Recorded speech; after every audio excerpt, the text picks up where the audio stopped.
Should I share my screen now, Aaron, or no? Wait. Go ahead and wait because I'll do the introduction, just some housekeeping, and then I'll turn it over to you, and then you'll all set. Cool.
Hello to those of you entering the room. We're just going to wait for a couple more participants before we get going here in just 1 minute.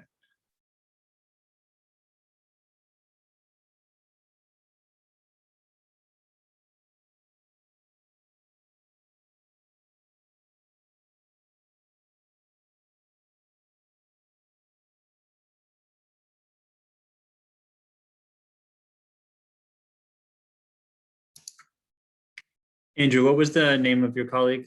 Lauren's asking to make sure they're on the list. Patty Doherty.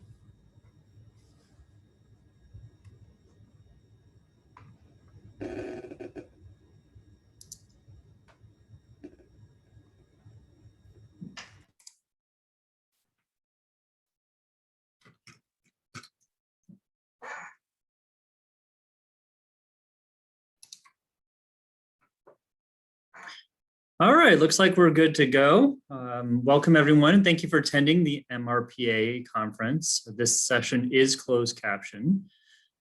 Questions can be submitted through the Q&A box at the bottom of the screen, and I know that Andrew will be anxious to get to those at the end. But if you have anything, feel free to type it in there. CEU sessions will be awarded at the conclusion of the conference, and the forms can be submitted to John Whalen. We'll make sure that everyone knows where to find the document, but the CEU's list was attached to the session emails that was sent out to all participants. An evaluation will also be sent out in the chat at the end. Please take a moment to fill that out. It really helps us out. Today's session is sponsored by Access Rec LLC. Is there anyone from Access Rec here? Raise your hand if you want 3 minutes to talk real quick. We can unmute you. I am not seeing anyone from Access Rec, but thank you very much to Access Rec LLC for sponsoring this session. Today's session that you have all joined is Special Olympics Massachusetts, Inclusive Sports in Your Community, presented by Andrew McLeod. Andrew has been a Special Olympics Massachusetts staff member for 8 years, working in a variety of positions to provide inclusive sport opportunities for individuals with or without intellectual disabilities. Currently, he is focused on working with community sports and recreation organizations to help provide fully integrated programming for individuals with intellectual disabilities. Go ahead, Andrew, take it away. Great, thanks, Aaron. I'm just gonna share my screen here. Host disabled participant screen sharing. All right, we hit a snag straight away. You should be all set now. Okay, thank you. Perfect. Can we see that?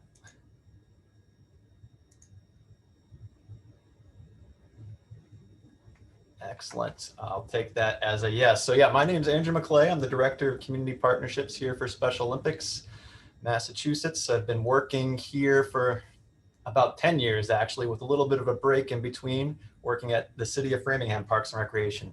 I think I saw Elaine on the participant chat, so shout out to my people in Framingham. So I took a little break, so I got a little bit of the experience in both worlds and just wanted to share with you our overview of our programming across the state of Massachusetts and just where we see some potential for partnerships in what different cities and municipalities are offering for their parks and recreation agencies. I think I don't know, Lauren and Aaron, if my colleague Patty Doherty was able to join or not.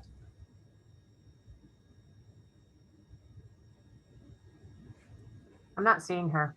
Okay, never mind. I'm flying solo. Okay, and If we're I off. see her, I will let her talk. Okay, thank you, Lauren. Appreciate it. No problem. So I like to start every single presentation to partner groups like this, just with the overarching issue of Special Olympics, what the kind of organization was founded 50 years ago to combat, and what our programming is really the main goal to take on a little bit. So people with intellectual disabilities are denied social inclusion in society due to pervasive fear, stigma, and misunderstanding, causing isolation, right? So using the vehicle of sport to address this, we've kind of established different local programs all across the state to offer our 23 sports throughout the course of the year. And it's interesting. I mean, I'm 36 years old, so definitely when I was coming up through school, I think a lot of these things were still very prevalent, especially the isolation part. I didn't have much back and forth, or there weren't individuals with intellectual disabilities kind of in my social circles, but I was giving a presentation to college students across Massachusetts last week, and we're seeing this just wear down year after year, and that the isolation issue becoming less of an issue as generations are coming, and including people of all sorts of disabilities in every aspects of society. So hopefully, I mean, we still have a lot of work to do, and that's kind of the gist of my presentation, but we're making great strides there. A couple little quotes. So to the athletes that we have in Special Olympics, we service in a normal non-pandemic year, approximately 14,000 athletes across the state. This right here is an athlete who is the beneficiary of a kind of existing Parks and Rec partnership in Milford, Joe Morrow, who was able to attend our 2018 USA Games. So every 4 years, there's a national games for Special Olympics. And his quote just kind of about Special Olympics was, "When I first did Special Olympics, I started out terrible. And then I noticed that I was starting to improve my game in soccer and basketball." So obviously there's the social implications of sport that just come along with it. But really what we're trying to offer is high quality sports training and competition opportunities to our population that their typical peers would consistently have access to. And some statistics that we see is, 90% of participants said that sports gave them more time to engage socially, addressing that isolation aspect, and then also improving their physical fitness, which I'll touch upon. In the past 5 or 6 years, Special Olympics internationally has really been focusing more on the health and fitness aspect. Obviously, playing a sport kind of has those benefits inherently, but really adding additional health and fitness opportunities, because you see that kind of our population has distinct health disparities with the general population.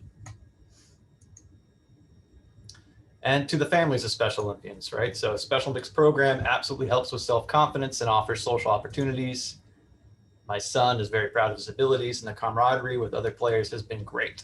So again, just building that community. So that's something that you all do in your municipalities with your programming every single day. And Special Olympics is one of those programs that can provide it, not just to people with intellectual disabilities, but to the broader community as well. And I'll touch on that.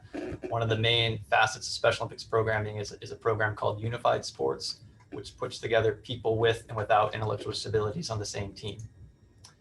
And then again, some more stats to kind of back that up. 95% of family members saw increased social opportunities, and 90% saw family members' self-confidence increase. So with that lack of isolation, obviously people's mental health and just their access to other programs, even outside of Special Olympics, improve a little bit. So I think, so it's just not me talking at everyone nonstop. I'd like to, and I saw on the schedule for today that there was another discussion about inclusive opportunities. If there could be, and maybe Lauren and Aaron could help me out, if anybody wanted to share with some things that their municipality is doing outside of Special Olympics that are kind of addressing these same issues, some inclusive programs. Go ahead and raise your hand and we can unmute you and you can speak directly with Andrew. And Andrew, looks like your colleague Patty is here. Hi, Patty.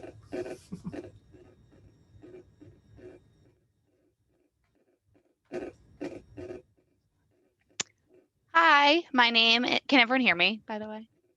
Yes. Okay, cool. My name is Kate DeAngelis and I work with Lexington Recreation and Community Programs over in Lexington, Mass. And we offer some specialized therapeutic recreation programs and focus pretty heavily on inclusion within our typical programs, and try to do inclusive sports, although that has been a little tough. So I'm excited to learn more about it through this presentation. Katie, we were in contact at some point, right? Yes, I think we were like pre-pandemic, and then pandemic happened and everything hit the fan. Perfect. Well, we'll continue that conversation, but thanks for sharing, Katie. And I think that's something that I'll touch on too, is a lot of Special Olympics programs that we offer are just kind of, we're not trying to take the place of some structures that you already have built up in your communities, just kind of add an additional opportunity or maybe some resources that we have that can enhance those programs as well. So anyone else before I move on?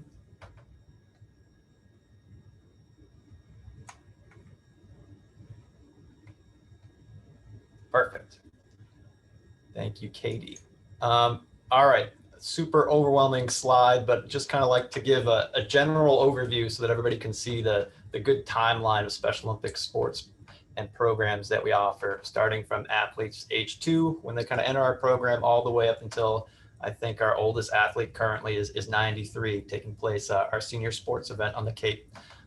So there's really, we try to offer opportunities as long as somebody's still willing to be out there on the playing field or get exercising. And I think you can see that this red line, our community programs, and as well as our young athletes, those are really the things that mesh up well with what parks and recreation agencies can kind of offer within their program structure or help support. We also have robust schools programming, which is one of Patty, my colleague who just joined, primary responsibilities, overseeing all of that, and really have just seen tremendous growth in the past 10 or so years, where now Special Olympics sports are recognized by the MIA as varsity sports. And what we love to see is kind of replicating that model of inclusion within the school systems in different towns. So some towns already have this existing structure in place, but then, I mean, there's gaps throughout the state that we see where we can just then fill in that and really make sure that everybody in a city or a municipality has access to high quality sports and recreation programming, regardless of their abilities. And also on this slide, I believe I touch on it in further slides, but down at the bottom here, you can kind of see how our traditional sport structure is broken up into our 4 different sports seasons. So we offer 23 sports and health and fitness training as well throughout the year. I think that the comment we get a lot when we meet somebody who might not have a lot of familiarity with Special Olympics is, if you say you work at Special Olympics, they say, oh, great, when is the Special Olympics this year? And you have to say, all the time, because we offer, sorry, I'm getting a lot of feedback on my volume here.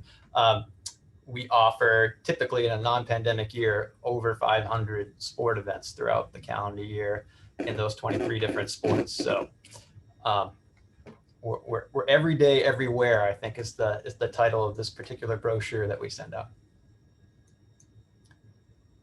So connecting it to parks and recreation agencies, right? The National Recreation Park Association, as you all are aware, I don't need to tell you, has their 3 pillars. And I just highlighted, I think 2 of those 3 we really hit on and can be kind of the tool in your belt to help achieve health and wellness outcomes. And then the social equity piece is kind of the bread and butter of Special Olympics, right? When I started off with the issue of social isolation And I think this little quote that I pulled off the NRPA website really hits at that.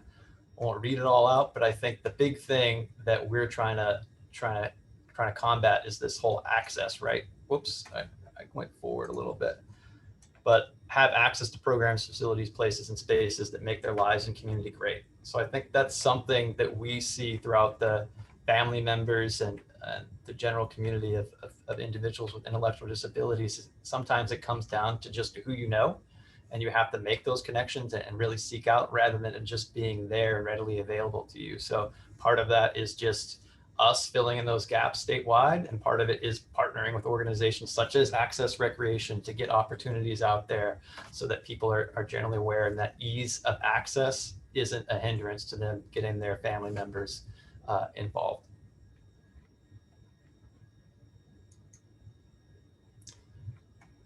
So a collaboration with Special Olympics. If I put my salesman cap on a little bit here, I think we kind of break them down into these general areas. And the top three, I think, really speak to the fact that if any amount of programming that you're willing to put on, and I'll touch a little bit on some program models that work particularly well in parks and recreation agencies, is that we're trying to make it as easy as possible so it's not a burden on your staff. I know, having had experience in a park and rec environment and also a nonprofit environment, they're a little bit similar, right? I'm sure everybody can think off the top of their head a number of different staffing positions that they like to add to make things more capable and increase their capabilities in their town. So we try to make it as easy and really take that burden off of community partners so that they can offer the programming as simply as possible. So the curricula that we offer for all of our programs is pretty plug and play. It's all set out where we have a whole entire library of resources for running practices, health and fitness programs,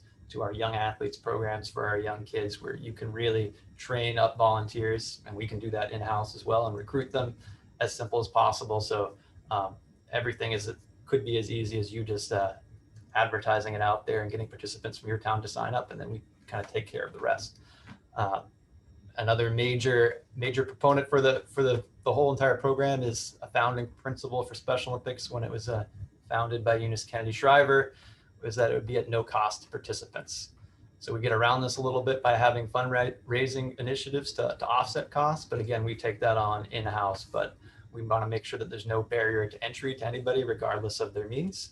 So there's no cost. I know some parks and rec agencies, you have to attach a cost to different programming, and we kind of offset that ourselves rather than pass that on to the participants who might be signing up. And then the big point is a program for everyone, right? Like I touched upon, it's not just that one day event for kids with Down syndrome, as we sometimes hear the cliche. We offer it for all range of intellectual disabilities, all range of abilities, and then also people without intellectual disabilities can compete and volunteer through unified sports or through coaching or running on the programs as a volunteer. And kind of the last point, something that we're really trying to start up prior to the pandemic and are going to continue doing, is if there is an agency or community partner that wants to start up some different programming but has some budgetary restraints, there's certainly an opportunity for grants to take on or ease the burden of some of the administrative aspect of putting on a Special Olympics program. Are there any questions as I'm just flying through? I can kind of get into flow state when I'm presenting, especially via Zoom. Nothing. All right. So a couple of the different programs, just highlights to give you a general overview, nothing too in the weeds, but starting from age 2, so kind of moving on that continuum that I showed in an earlier slide, is our Young Athletes program. And it's an increasingly popular program, and I think this picture kind of points it out. It's cute as heck, so who wouldn't want to be involved in it? But this is really an introduction to the World Special Olympics, focusing on development of gross motor skills and basic sports skills. So as we know, our population sometimes has different hindrances to the general ed population, so they need specific programming to kind of build up that general sports knowledge. And really, I mean, the big thing, a kind of side goal of Young Athletes, as I said, is really bringing those families who are looking for programming opportunities for their young athletes, their young children that might not have had any experience or have another family member with developmental disabilities, has been through that whole system. So really making those connections with other family members so that they can start to build within their community. And then also that larger circle that you see there, community, is bringing in that volunteer aspect. A lot of times for young athletes programs, we see that the volunteers that we recruit to run it are high school age kids or college age kids that run it on their campuses. So having them have access or kind of a, experience dealing with individuals with intellectual disabilities helps to break down those barriers and helps them to include in other programs throughout their lifespan.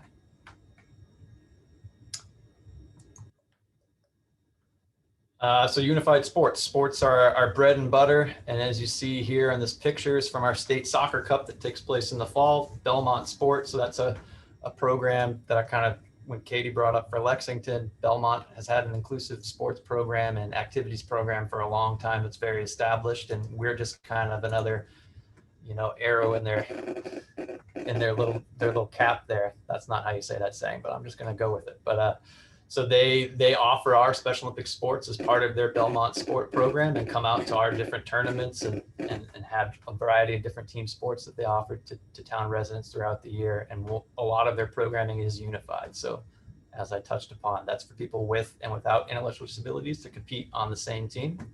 Typically, the roster construction is tried to make up as 50-50 and have them be peers, so of a similar age and really a similar ability. So what we're looking for unified partners, as we term the people who are team members who don't have intellectual disabilities, don't necessarily have to be an expert in the sport.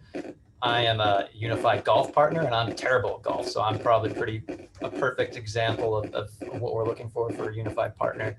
And again, you see a lot of younger kids. I think this is an example here of our unified partner from Belmont, this is kind of their first exposure to our population, and hopefully develop lasting friendships as they go on through their life and really stay involved throughout the program.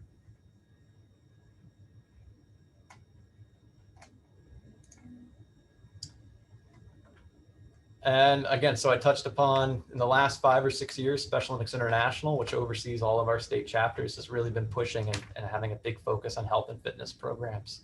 So typically when we have our 23 different sports throughout the year, our athletes will meet and train once a week for over an 8 to 10 week sports season with a couple competition opportunities built in. But really, I mean, we're seeing that has certainly an effect on fitness outcomes, but meeting more regularly and having more regular program built for our population can help address some of those disparities. So I just have this giant image here that's kind of one of the many alarming kind of health statistics that you see, that people with intellectual disabilities are 2 times more likely to die before 50 than adults without intellectual disabilities.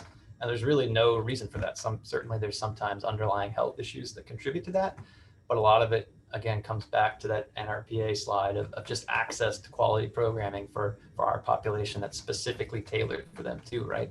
So there's certainly tons of health and fitness things that you offer in your towns, but some programming for our population requires modifications that we kind of have the expertise. And in the past 2 or 3 years, we really been ramping up offering strength and conditioning, like Zumba 8-week classes, some more informal things. So walking and running clubs where groups of 10 to 15 or maybe even more can meet and have a little bit of nutrition seminar and then just get out and be active.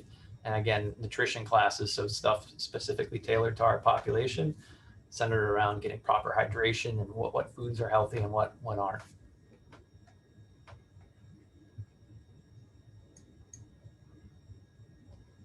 So this is where I might call on Patty a little bit, but again, as I kind of stated earlier, in the past 10 years, we've really seen our schools program, thanks to all Patty's hard work, really blossom throughout the state and create kind of an inclusive atmosphere in the entire school system. And the benefits are just there to see at every single school. Maybe this picture isn't the greatest example. I was going to get like a huge packed house, but I just found this picture to be hilarious and kind of a good encapsulations of the team spirit and the social inclusion that goes on.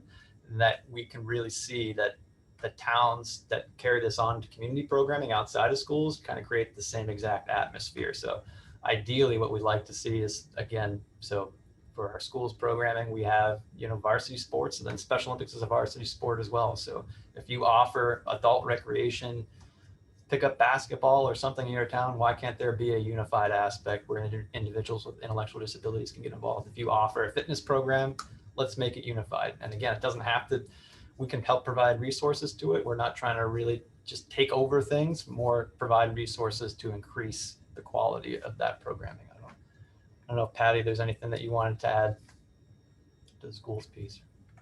No, well, the only thing I could add is just where we're at in terms of we're about 220 schools, of which the majority, actually over half, about 140 are high schools.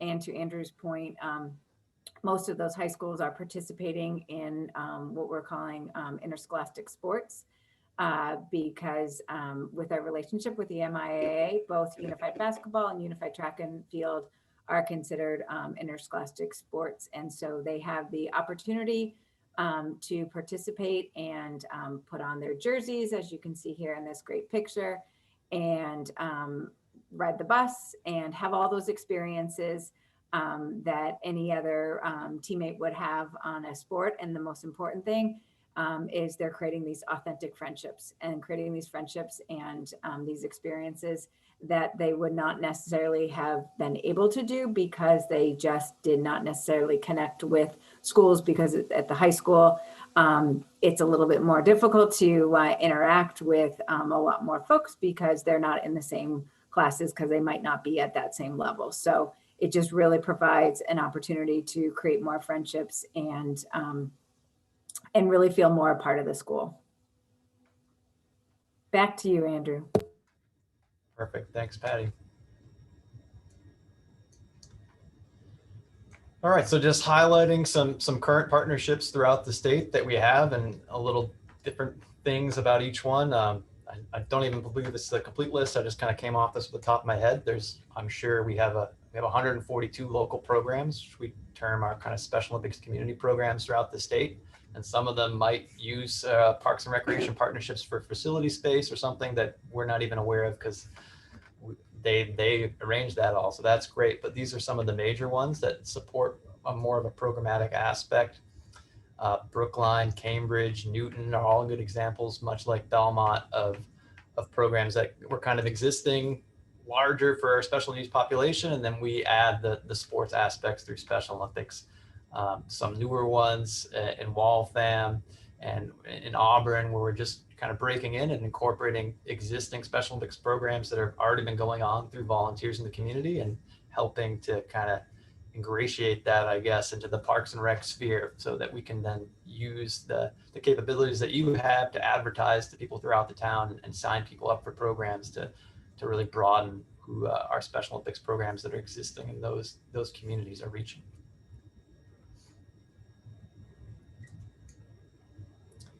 And I think a great example, and again, like the bigger sphere of what Special Olympics offers, is our partnership with Shrewsbury Parks and Rec. I don't know if Angela is on here or not. Maybe I'll have her speak, put her on the spot a little bit too, but this is just a highlight of our basketball team from Shrewsbury. So they were chosen to compete, as I said, every 4 years. There's a national games for Special Olympics, and they represented Massachusetts as our basketball team. And they medaled at those games in Seattle in 2018. And then from there, they were chosen to attend the international games in Abu Dhabi in 2019. And this is a high-level international sports event. It's broadcast on ESPN. And this extremely intimidating man with the big, long beard, who used to be a member of our board of directors, he hit a full court shot, buzzer beater in one game. And that was on, Sports Center's top 10 and was blasted and went viral everywhere and everywhere that we talked about, or was talked about on all those different avenues, is highlighting that this was a team representing Shrewsbury, Massachusetts. And this picture was taken when they got back from Abu Dhabi, just including members from town. They had a whole welcome parade. So that's just really encapsulates the whole community building aspect that we see, where it's not just a typical program that you put on in your town, where it really could be something that can galvanize a community and get you out there to a broader audience as well, and highlight the kind of inclusive nature of or what you're highlighting in your town. Andrew, I'm not sure if you can see the chats, but Angela is on and she would love to speak on on Shrewsbury Parks and Recs experiences. Perfect. Yeah, Angela, I don't know if you want to just kind of highlight how you got things going in Shrewsbury and how, the relationship between Shrewsbury Parks and Rec and Virginia, who's the volunteer local program coordinator in Shrewsbury.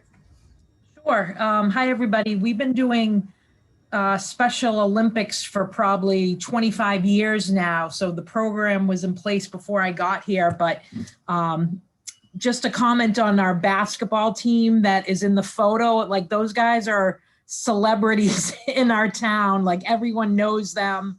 The community supports them. These guys are all doing the polar plunge fundraiser through Special Olympics that you guys set everything up and we just, participate. That's a great experience. So we do the community program. When we're doing our regular youth basketball, we also have Special Olympics now. We have mostly unified programs. So we get volunteers from the community to be partners. We're doing unified volleyball. And like Andrew said, our volleyball team will have a scrimmage against our adult volleyball, and it's like the highlight of the season for both programs. And we're getting ready to do track and field. And we also have a pretty successful unified program at the high school that Patty's been working on with our athletic director. And a lot of these athletes play in both programs. So. Perfect. Thanks, Angela. And I think that's actually good. I've been having terrible issues with my speakers here. They're giving feedback. So hopefully that's not coming across too much, but I'm not sure if Patty touched upon it, but that's just something that we really are working on to rely with our community partners to have the ability for our high school athletes to really transition when they're getting to 18 or 22 and leaving school so that they still have sports opportunities in their town. So Shrewsbury is a perfect example where that's already set up. We see some other areas in the state where we have really strong schools programming and not so much in the community. So we're just trying to work that when those athletes leave, they still have those opportunities. I still, every once in a while, come out of retirement and play basketball and then realize how terrible I am. So why should it be any different for our intellectual disability population to be able to continue being sports men and women for the entirety of their lives? Thanks, Angela, for adding all that. So some next steps. I told you, Aaron and Lauren, I'd get nowhere near 3:15. I'm just flying right through these things. But again, I touched on all these kind of issues, but just some takeaways for everybody from here. If your town or city isn't currently involved in Special Olympics in any sort of way, just a lot of different ways that you can get involved. So it's really what your capabilities are or what you see as specific needs within your town. So Angela said you can incorporate unified teams into your youth and adult sports leagues. We're seeing tons of different examples of this in Holden. I know their youth soccer program, which is kind of tied into their Parks and Rec a little bit as well, has a fully inclusive model where they have teams just in the regular mass youth soccer system, and then they have a unified sports team as well. So some athletes who don't progress through the age groups in their regular youth soccer then become unified partners on our Special Olympics teams and really keeps everybody involved in a variety of different ways. There you can offer one of those program models that I highlighted. I know Revere Parks and Rec is just starting out offering a young athletes in their town. So as long as you have facility space and some time and the ability to advertise something, we'll take care of the rest and really recruit volunteers and coaches and train them up, and can also help to maybe reach some participants that might not have access or might not be regular Parks and Rec registrants for past programs that you have. And then I touched on with Katie when she shared with what's going on in Lexington is just using Special Olympics programming as an opportunity to enhance the inclusive activities that are already taking place in your town, right? So Belmont Sport is a great example of that, where they're already offering all these great social opportunities for individuals with intellectual disabilities, but why not have a traditional sports structure as well to really give them that extra avenue for participation. And then the big one that we need help with is again, as I said, the access. You guys have such great name brand recognition in your town. Everybody knows their Park and Rec agency and knows where to reach out and look for program opportunities, and they might not know to check on our website about things going on in their area. So there might be a local program near your Park and Rec agency that's already existing. So just using a partnership with Parks and Rec to help register more people and get more people involved who might not have heard about it. And I think this is one that we see a lot of Parks and Rec agencies being involved, just helping to find field and facility space. You know, it's a scramble. From my time in Framingham, it's a huge headache getting everybody permitted and all the times that they're allotted for. But all of our programs are just run by volunteers, as I said, no cost to participants. So any help in your Parks and Rec that you have extra space to help run new programs for this population is always needed and appreciated. And then lastly, just connections with like-minded organizations. So it's my role of Director of Community Partnerships, just reaching out to all different types of groups outside of Parks and Rec wise. There's all kinds of mom and pops that are started throughout the state that might be doing a similar thing to Special Olympics that we might not even know about. So your town might have an established top soccer program or challenge or league that we'd love to talk to. And again, not change what they're doing in any way, but maybe offer a way to enhance their programming and make sure that they're aware of us and we're aware of what's going on in their town so that we can kind of broaden the scope of what's going on town by town. So I think that's all that I had, I think. Thank you very much, Andrew. I think that Andrew, correct me if I'm wrong, this is a great opportunity for anyone who's here to ask any questions. Andrew and Patty are a great resource for any towns or organizations who have any questions. So if you have any questions, raise your hand and we can unmute you, or if you don't want to speak, you can type it into the Q&A or the chat box and we can make sure that those questions are asked. But this is a really good feedback time for anyone who might want to dive a little bit deeper with our panelists today.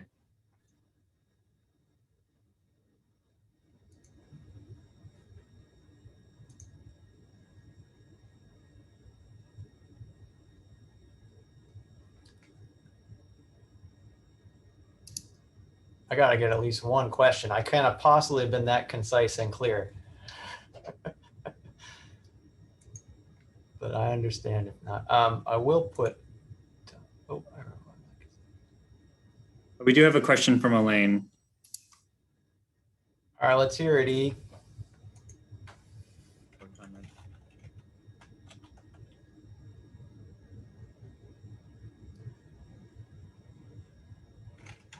I will put my contact information in the chat. And this is how we find out how quickly Elaine, what her words per minute is, I guess. How quickly she gets these questions out.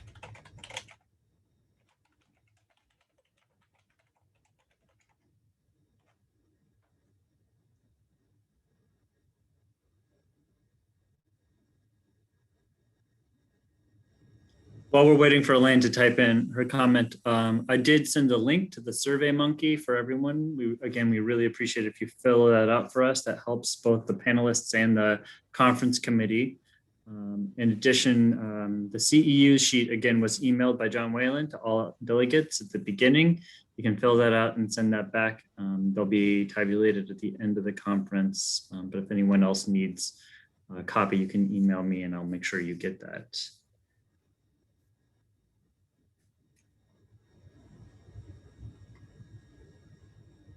Nice. I paid Elaine $10 to say that. Thanks, Elaine. I'll drop that off later today. Yeah, and even if it's just to learn more, we'd love to talk to anybody or learn what you're doing in your town or city as well. Like I said, just kind of be a sharing of information, and hopefully you can maybe lead us in a different way that we can help you that we might not have even thought about in the past. So. Andrew, New Bedford asked, they got in a little bit late. If you could just quickly reiterate, what's the basic first step of the process? Give me a call. Give me a call, shoot me an email, and I can give you the whole presentation over again. But no, we can provide you with resources. And I don't know, Aaron, I was going to ask if there's a list of emails from here that I can send kind of that broad overview of our programming out to so that everybody has it. But yeah, you can. I've also put in our website here, which has general information about how agencies can get involved in the breadth of our programming there too. So New Bedford can check that out, but I'd love to talk more. And we actually have a very pretty solid schools and local program in New Bedford as well already existing. So there's certainly an opportunity to link them up with what you're doing at Parks and Rec.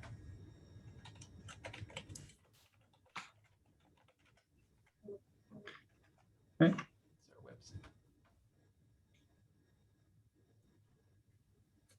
Aaron, I see a question about the survey. Yeah, Thomas is in the other session is getting that same thing. So we'll make sure that we send out the survey link once we address that issue. The survey has a drop-down menus for each of the different sessions, so you should still be able to do that, but we'll make sure that that gets fixed and it's sent out.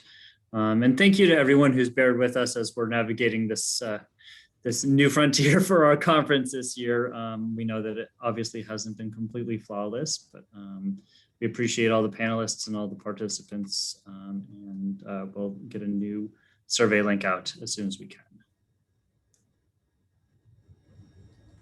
Perfect. Well, if there's no other questions, I appreciate everybody's time and the opportunity to speak with everybody. And like I said, don't hesitate to reach out. And Katie, I'll make sure to re-loop back in with you so we can get things moving in Lexington. Again, thank you very much to Andrew and Patty from Special Olympics. And I want to remind everyone that at 3:30 today, there's one more session today. It is on how to get involved with the MRPA. So it's a very good. You could be sitting on this side of the screen, helping out with the conference committee or a lot of different other ways. But again, it's at 3:30 and you should have the links on your schedule. Thank you very much again, Andrew. Thank you, Patty. Thank you to Special Olympics for coming and helping out, and all of the towns who are already participating and all of the towns who hopefully will be participating. Perfect. Thanks, Aaron. Have a good one, everyone. All right, thank you. Bye.